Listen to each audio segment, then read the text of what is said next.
Hi, I'm Lisa Ryan, Chief Appreciation Strategist at Grategy right here in beautiful Cleveland, Ohio, which is exactly where I'll be on March 10th for the National Tooling and Machining Association Spring Conference. So join me in Cleveland, Ohio at 8:30 in the morning, where we'll be talking about manufacturing engagement. How do you keep your top talent from becoming someone else's? Because face it, you spend so much time, effort, and money trying to find the perfect employees to join your business.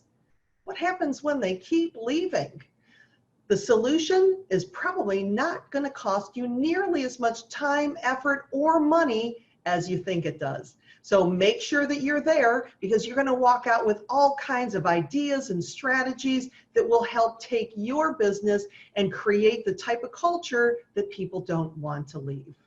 I'm Lisa Ryan, and I will see you on March 10th in Cleveland, Ohio. See you there.